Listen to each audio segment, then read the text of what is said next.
Conakry, capitale de la Guinée, plus de 2 millions d'habitants, une ville en pleine expansion, en pleine urbanisation. Au cœur de la ville comme dans la périphérie, les logements poussent, traduisant ici le dynamisme d'un secteur, l'immobilier. Alexandre Tony en est l'un des principaux acteurs. Originaire de la Côte d'Ivoire, il s'est installé en Guinée en 2014, y créant par la même occasion son entreprise de bâtiments et travaux publics. Combien de bâtiments ici par là? 11 bâtiments liés. Ses principales références en Guinée sont la construction de plus de 150 km de routes rurales, une dizaine de ponts et surtout, depuis 2019, un contrat pour la construction de 2500 logements socio-économiques pour la plus grande compagnie minière du pays. Ça a été un choix très difficile au départ, mais à l'arrivée, je suis fier.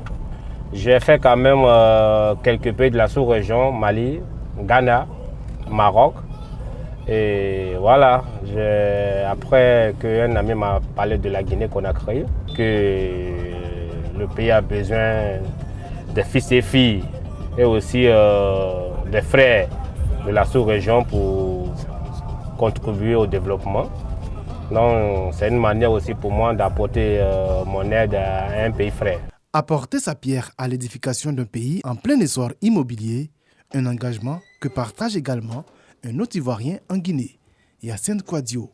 Lui a choisi la fourniture de matériaux de chantier et équipements de protection individuelle, la maintenance et le conseil industriel. On fait nos petits bonhommes de chemin, on a des chiffres d'affaires qui avoisinent les 600-700 millions. CFA, en francs guinéens, on est autour de 10 milliards. Donc, je pense que même en Côte d'Ivoire, pour une petite structure qui fait ce montant-là, serait parmi les PME à prendre au sérieux. Cet ingénieur en mécanique, formé en Côte d'Ivoire, fait donc son petit bonhomme de chemin en Guinée depuis 2015. Je pense que les Ivoiriens n'ont pas l'habitude de sortir et ils ont un peu peur.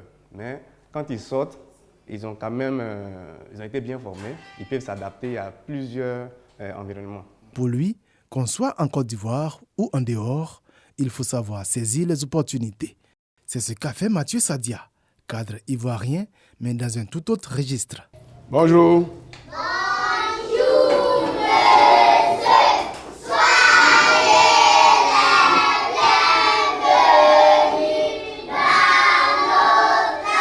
Cette école primaire, située dans le quartier de Lambaye, fait partie de la chaîne d'établissements qu'il a ouvert ici à Conakry. 3 au total. Belle réussite pour celui qui est arrivé en Guinée pour travailler dans les télécoms. Un bon pour elle, hein? Bravo!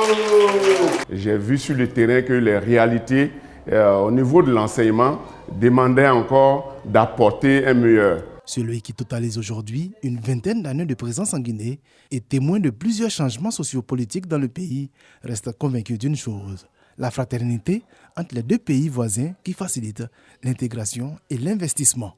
La Guinée et la Côte d'Ivoire sont vraiment des pays voisins, des pays amis, des pays frères. Donc lorsque nous rentrons ici, nous sommes accueillis comme si nous étions chez nous. Et tout besoin, ce que nous faisons, c'est de respecter l'administration, tout ce qui est administratif. On retrouve également les Ivoiriens dans l'hôtellerie, la restauration, le showbiz ou encore les petits métiers comme la coiffure. Maggie est originaire de l'Est de la Côte d'Ivoire. Elle a appris la coiffure dans son pays avant de migrer en Guinée. C'est vrai, la monnaie elle est faible, mais en tout cas, quand tu viens ici, quand tu te débrouilles bien, tu peux t'en sortir. Le savoir-faire ivoirien en la matière est très prisé ici. Et Maggie en profite pour faire de bonnes affaires. On estime à entre 5 000 et 6 000 le nombre d'Ivoiriens vivant en Guinée, évoluant dans presque tous les milieux économiques. Alain Hachi préside aux destinées de la CIG, la communauté des Ivoiriens de Guinée, depuis quelques années. Ce restaurant dans lequel il nous reçoit appartient à un Ivoirien. On a la plupart de nos frères qui sont dans presque tous les secteurs. Voilà. Et ce n'est pas seulement en Guinée, c'est dans tous les pays. Il y a ceux qui se suffisent et il y a ceux qui se suffisent moins et ceux qui ne se suffisent pas du tout. Nous avons toutes ces catégories ici en Guinée et particulièrement au sein de la communauté. Les Ivoiriens qui se suffisent en Guinée, une catégorie dont fait partie Alexandre Tony, le patron de l'entreprise de PTP. Une réussite qu'il a tissé à coups de partenariat avec d'autres chefs d'entreprise locaux. Quitter chez soi et venir réussir ailleurs, ce n'est pas donné à tous. Au-delà même de cet aspect culture, les Ivoiriens sont en train de venir encore dans l'entrepreneuriat et ils s'imposent. Je crois que nous autres, il faut qu'on attache aussi la ceinture. Alexandre Toné, avec son marché de 2500 logements sur une trentaine d'hectares entre Conakry et Kamsar, symbolise la percée du savoir-faire ivoirien dans les BTP en Guinée. Ici, voilà, c'est du nouveau. Ça n'existe pas pour le moment, ce genre de projet en Guinée.